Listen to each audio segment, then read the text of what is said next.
para la fiesta, 10 preceptos. Compartimos. 1. La estrategia de la distracción. El elemento primordial del control social es la estrategia de la distracción, que consiste en desviar la atención del público de los problemas importantes y de los cambios decididos por las élites políticas y económicas mediante la técnica del diluvio o inundación de continuas distracciones y de informaciones insignificantes. La estrategia de la distracción es igualmente indispensable para impedir al público interesarse por los conocimientos esenciales en el área de la ciencia, la economía, la psicología, la neurobiología y la cibernética.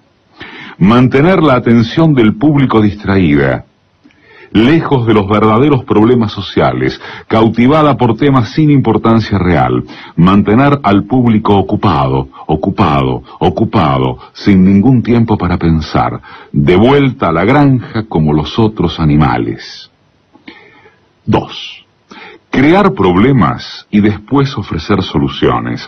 Este método también es llamado problema-reacción-solución. Es decir, se crea un problema, una situación prevista para causar cierta reacción en el público, a fin de que éste sea el mandante de las medidas que se desea hacer aceptar. Por ejemplo, dejar que se desenvuelva o se intensifique la violencia urbana, u organizar atentados sangrientos a fin de que el público sea el demandante de leyes de seguridad y políticas en perjuicio de la libertad. O también crear una crisis económica para hacer aceptar como un mal necesario el retroceso de los derechos sociales y el desmantelamiento de los servicios públicos. 3. La estrategia de la gradualidad. Para hacer que se acepte una medida inaceptable, basta aplicarla gradualmente, a cuentagotas, por años consecutivos. Es de esa manera que condiciones socioeconómicas radicalmente nuevas, neoliberalismo, fueron impuestas durante las décadas de 1980 y 1990. Estado mínimo, privatizaciones, precariedad, flexibilidad, desempleo en masa, salarios que ya no aseguran ingresos decentes, tantos cambios que hubieran provocado una revolución si hubiesen sido aplicados de una sola vez. 4. La estrategia de diferir. Otra manera de hacer aceptar una decisión impopular es la de presentarla como dolorosa y necesaria, obteniendo la aceptación pública, en el momento, para una aplicación futura. Es más fácil aceptar un sacrificio futuro que un sacrificio inmediato. Primero, porque el esfuerzo no es empleado inmediatamente. Luego, porque el público, la masa, tiene siempre la tendencia a esperar ingenuamente que todo irá a mejorar mañana y que el sacrificio exigido podrá ser evitado.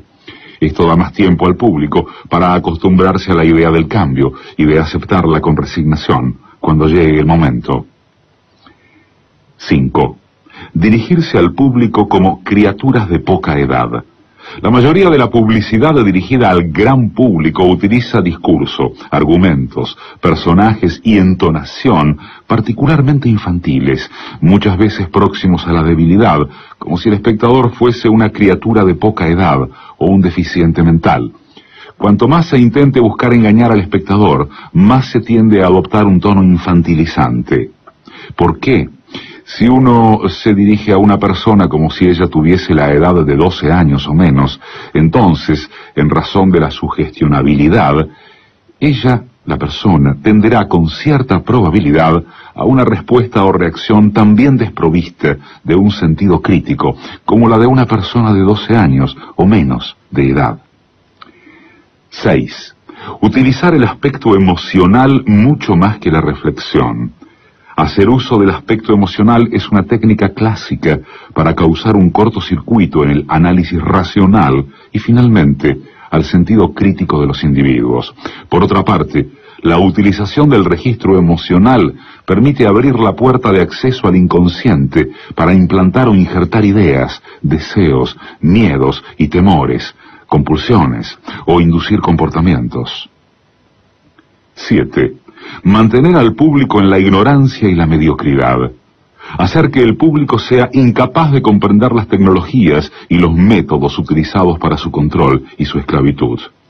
La calidad de la educación dada a las clases sociales inferiores debe ser la más pobre y mediocre posible, de forma que la distancia de la ignorancia que planea entre las clases inferiores y las clases sociales superiores sea y permanezca imposible de alcanzar para las clases inferiores. 8. Estimular al público a ser complaciente con la mediocridad. Promover al público a creer que es moda el hecho de ser estúpido, vulgar e inculto. 9. Reforzar la autoculpabilidad.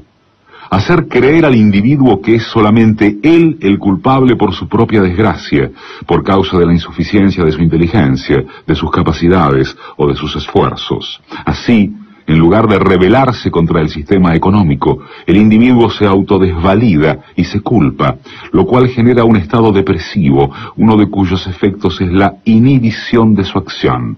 Y sin acción no hay revolución. Y 10. Conocer a los individuos mejor de lo que ellos mismos se conocen. En el transcurso de los últimos 50 años, los avances acelerados de la ciencia han generado una creciente brecha entre los conocimientos del público y aquellos conocimientos poseídos y utilizados por las élites dominantes. Gracias a la biología, la neurobiología y la psicología aplicada, el sistema ha disfrutado de un conocimiento avanzado del ser humano, tanto de forma física como psicológicamente. El sistema ha conseguido conocer mejor al individuo común de lo que él se conoce a sí mismo.